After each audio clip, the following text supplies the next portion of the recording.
Today, my friends, I have for you a hot mess of traffic court crazy. Of course, in Allegan County with Judge Norbreck. And we start with Mr. But can I explain? All right. This is a citation that was issued on September 16th of this year on 118th Avenue, Ganges Township, Allegan County, state of Michigan. This is a speeding citation on an actual 81 and a 55. You are here, Mr. Emery, on this citation to do one of three things.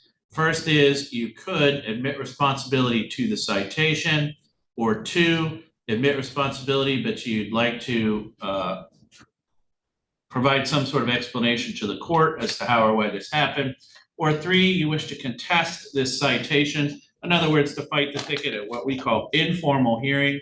What were you looking to do? It's either one or two. I'm not sure. Well, let's go this way. What are you looking for the outcome of this to be? I would like to not have. So it's my belief. I don't know how fast. I'm sorry, like to not have what? It's my belief. I don't know how fast I was actually going that evening, and so that's why I can't say for sure that I'm admitting to. Like, I can't admit to 81. Like, I don't believe I was going the speed. I'm not sure of that. So if I may, I would like to have the opportunity to explain maybe a few minutes prior to the officer pulling me over and before we lead to the citation. All right, well, essentially then we should probably just have a hearing. Go ahead and raise your right hands, gentlemen. Swear or affirm any testimony you give here today would be the truth, the whole truth, and nothing but the truth. Yes, sir. All right. Mr. Emery, it makes a lot more sense for me to start with the deputy. He's got the burden to establish to me why he issued you the citation in the first place. But then after that, we'll give you an opportunity to either ask questions or testify on your own behalf. All right? Yes, sir. Thank you. And with that, deputy, if you want to pick up the narrative somewhere it makes sense, explain the issuing of this citation. Yes, sir.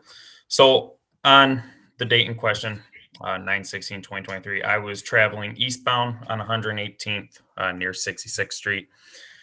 I saw a vehicle coming westbound just past 66 at a visibly high speed coming over the hill.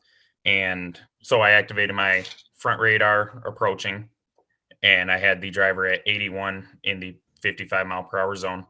When he began to pass me, he slowed down to 74 when passing me. So I flipped around, got behind him shortly after we turned northbound onto 66th Street. And once behind him, I turned my lights on, and he took quite some time to pull over. He stated that he was trying to get away from residents in the area so that they didn't get woken up by the lights, I'm guessing. When I issued the citation, he stated he didn't know how fast he was going, but when I issued the citation, he advised that he had just finished passing somebody and was trying to get away from that person's high beam lights because they didn't turn their high beams on.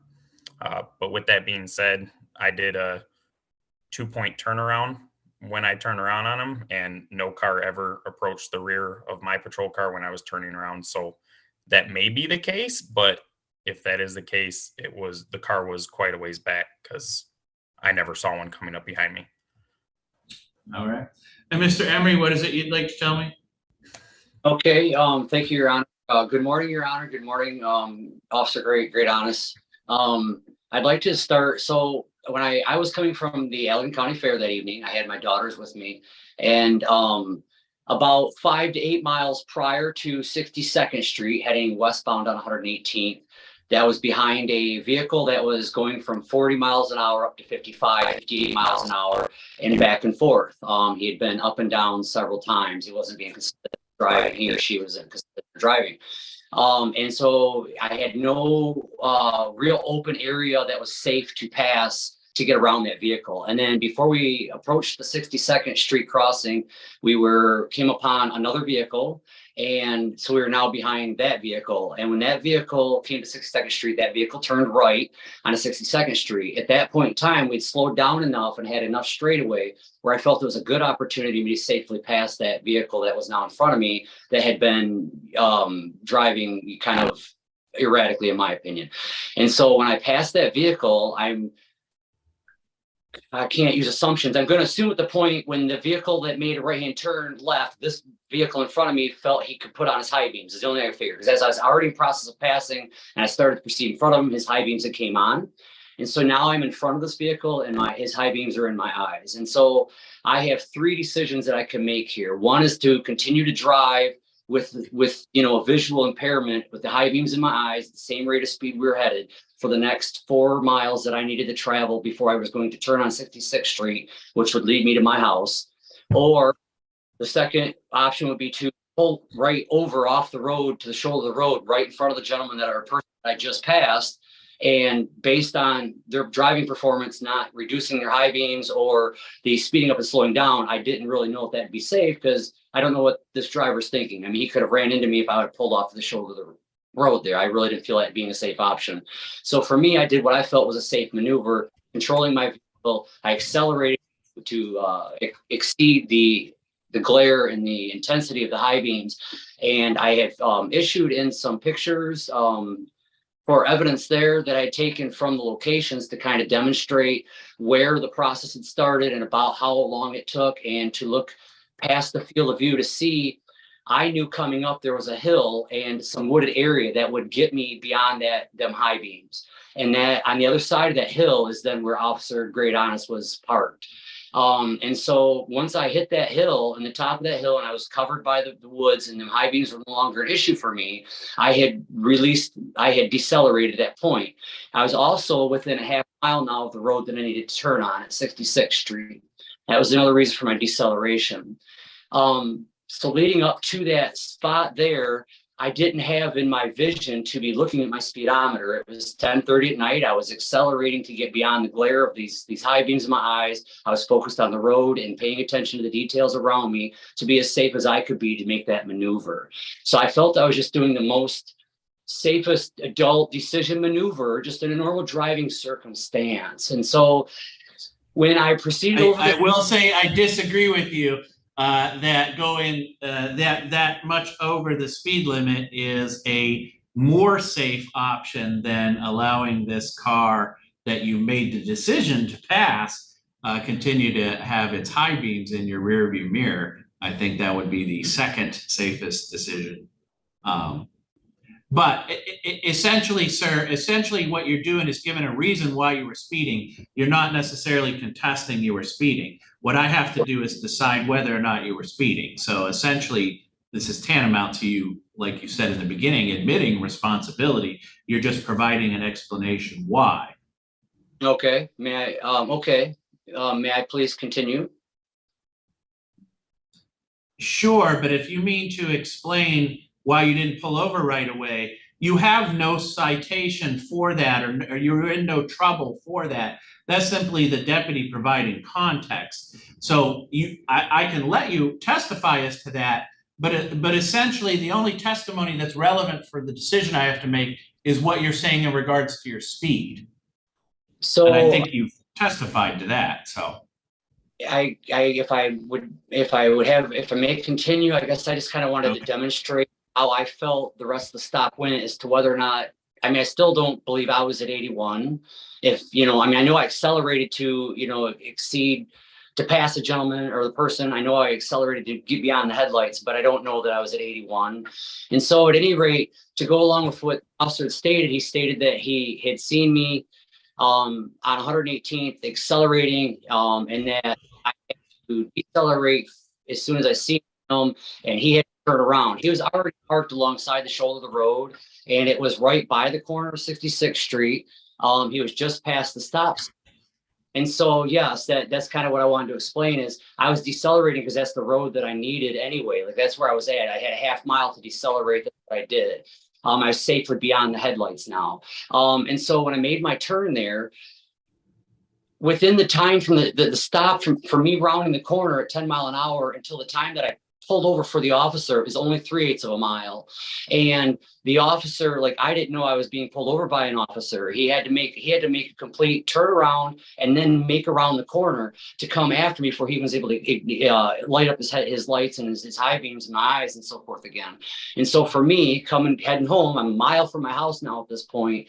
It wasn't that I delayed pullover. I had 3/8 of a mile before he even got behind me. It lit up his lights, and then for me to see it in my mirror and respond only took 1/8 of a mile. I mean, I was already a quarter mile down the road before he even was on the road to flip on his lights. And it was so the comment that I gave him about being in front of somebody's home is right where, if I would have stopped right as soon as I seen his lights slaying on my brakes, I was parked right in front of the house that I only passed by 20 feet. Like I just went up I mean, I just because I didn't slam on my brakes as soon as I acknowledged, hey, my brain sees lights in my rear view mirror. Like it was all within 3/8 of a mile. There was no delay reaction there. It's my belief, based on the questioning and the investigation that the officer, had provided. I believe that he felt perhaps he had a DUI or offender, or perhaps maybe a more serious offender in his hands before he even approached my vehicle. And he was pretty much ready to, go to the fullest extent of his ability to kind of take care of that. And I wasn't. Well, I kind of agree with that, because what he has is someone that's going 26 miles over the speed limit in a residential area. So you were going to get that speeding ticket regardless of how you handled yourself, would be sort of my guess. It wasn't like this was maybe you're just going to get a warning, but then he thought you took too long to pull over. I think you were going to get a ticket no matter how you handled the back end of the stop, sir. But for what I need to do here today is make a determination on your speed. Given the testimony from the deputy, testimony from yourself, I would find you responsible on this citation as it's written.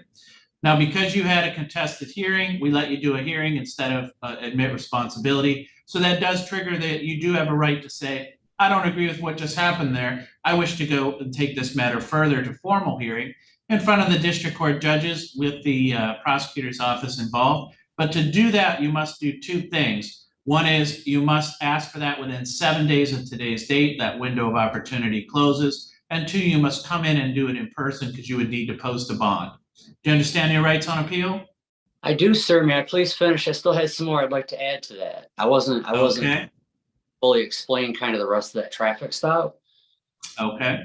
Would it be okay if I finish that thought? Sure. Okay. So upon the questioning, I mean, there was at least four different occasions where, he had said I was at 81. At first, he had said I was twice the speed limit. And then when I had acknowledged that I realized it's a 55 zone, then he acknowledged it was 81 over, or I was at 81.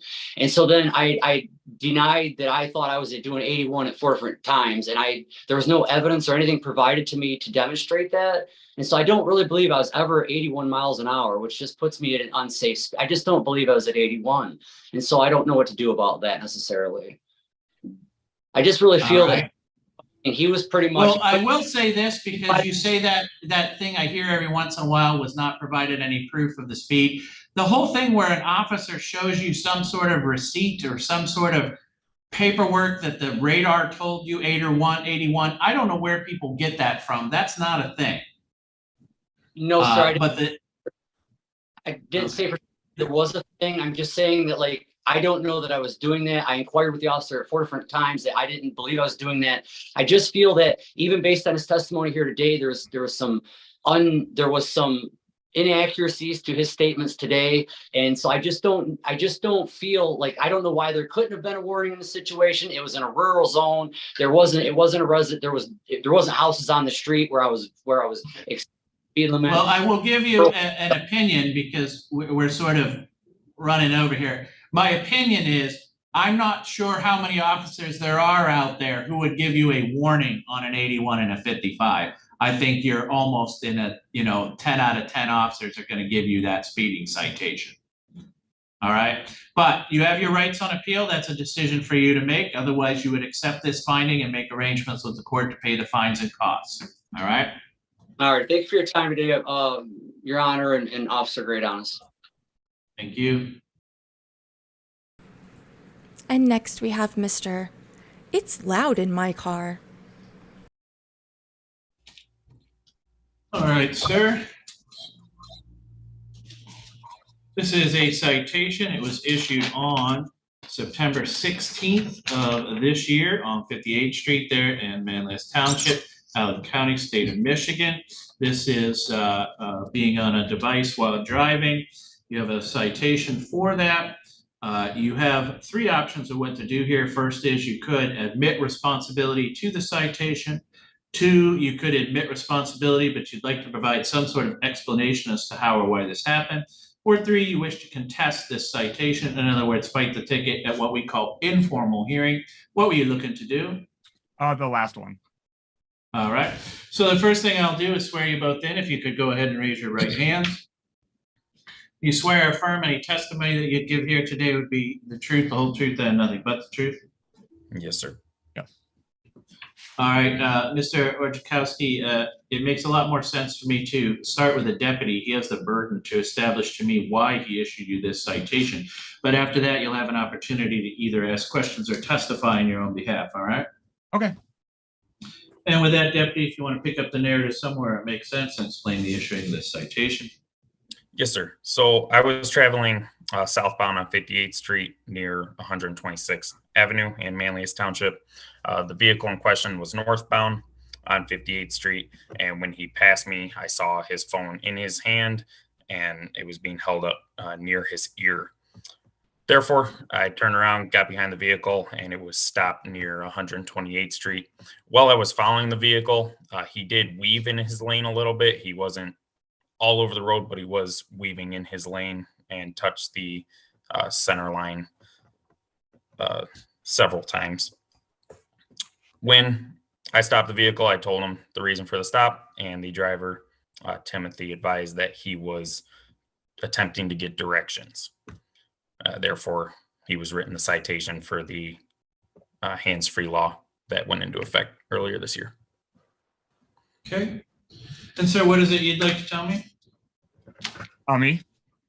Yes. Okay, sorry. Yeah. So, while it's true that I was holding my phone up to my ear, looking at chapter 257, section 602B, subsections 3 and 3C, it outlines that the use of a mobile electronic device is allowed. And what was happening was I was listening to my GPS for directions. And so, Yeah. um, Sir, here's the rule. You can make a phone call if it's hands-free. You can use your GPS if it's dash mounted.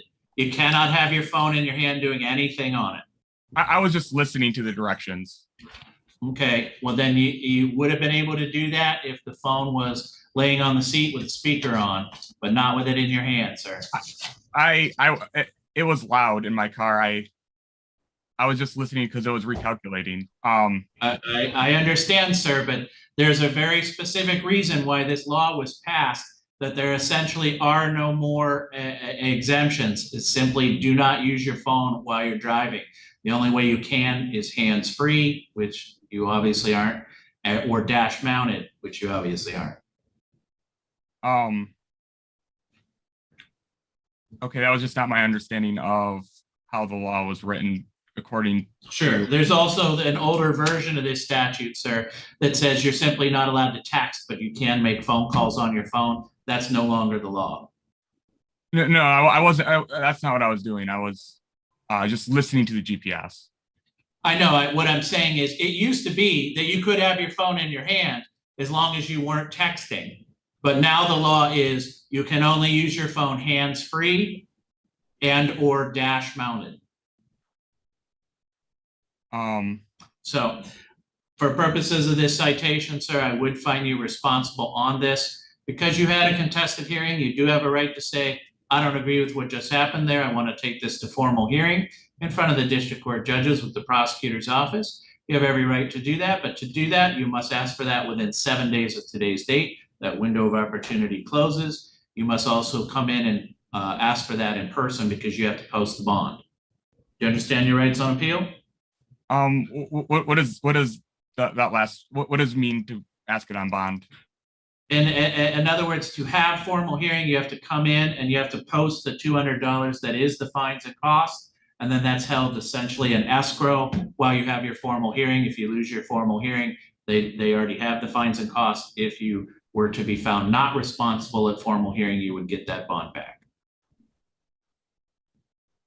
Oh, okay. All right.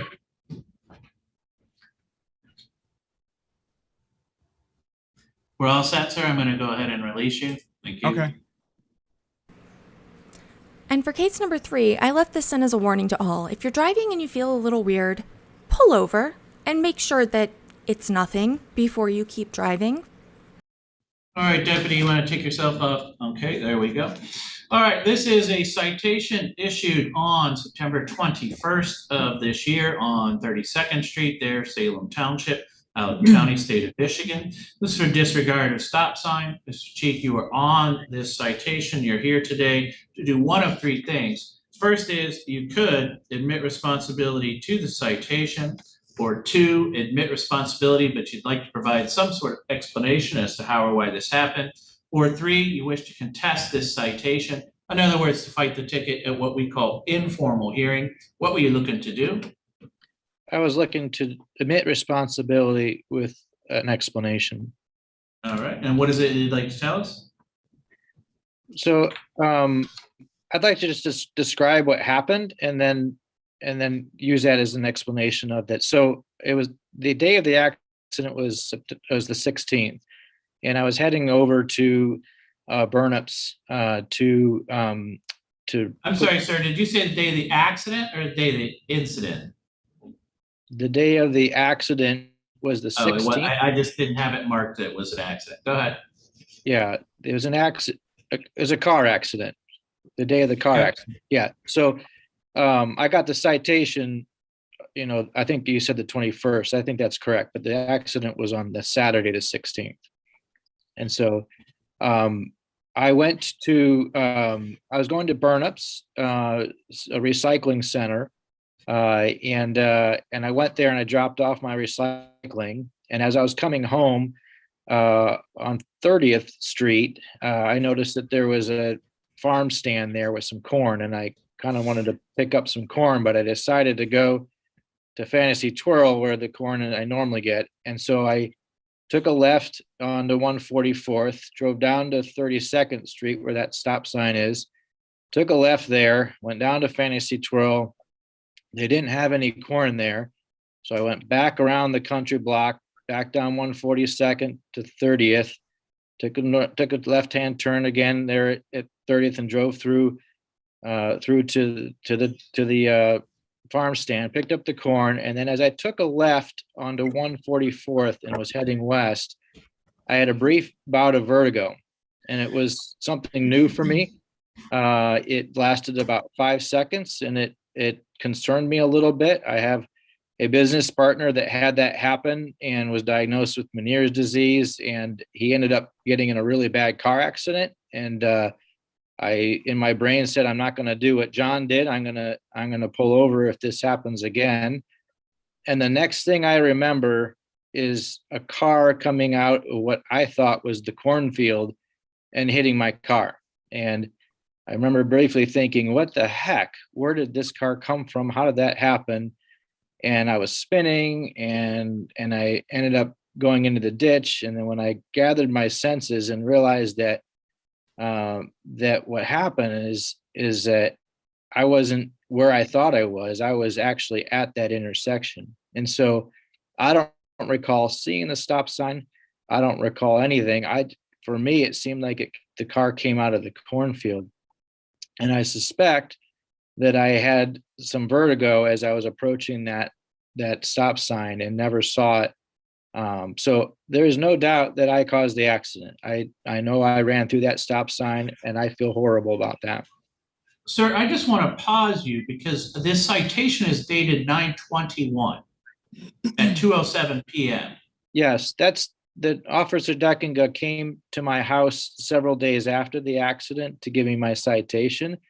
I suspect that the citation was delayed because I was transferred to Holland Hospital with multiple injuries. It was a level 1 trauma. So He was. Okay, okay. he- So he- in other words, you were not issued a citation at the scene of the accident that happened on the 16th, and then this citation was delivered to you later, Correct. but is in reference to that accident. It is. Deputy, can you confirm that? Yes, Your Honor. He was, first of all, I apologize for my MCT. I don't know why my video is not working, but yeah, he was transported by ambulance, so I wasn't able to give him a citation at the time. And then during one of my next shifts when I was available to make contact with him, I issued him a citation. But I dated it as at the 21st so that he had the full 3 to 10 days to get his citation taken care of. Okay, all right. So essentially that, I just want to be clear, sir, that was just a benefit to you because you only have so many days to answer a citation before it's defaulted against you. And so the deputy is giving you sort of more time to decide what you want to do. However, to be clear, in other words, I was the one who was sort of out of the loop there. To be clear, this is for an incident that occurred on the 16th. Correct. All right. We should probably amend that on the face of the ticket here. But I did that. All right. So, sir, I do understand what you're saying. Were you able to? I mean, this is just a sort of. The only thing that happens to you here with court is the fines and costs on that citation, the $110. It wasn't even written for, because an accident they always charge you more. This is just the baseline for disregard of a stop sign. I'm just more curious than anything. You get any answers? I did. And that's Medically? yeah. That's why I wanted to explain it. Is that I went to the hospital and I had several injuries. I was very fortunate. I was blessed that it wasn't worse because seeing the cars it was quite a significant accident. I mean, I don't think the other driver even put their brakes on because for him, it probably looked like I came out of the cornfield because I know that corner. I drive by that corner all the time. I live 1.5 miles from that corner.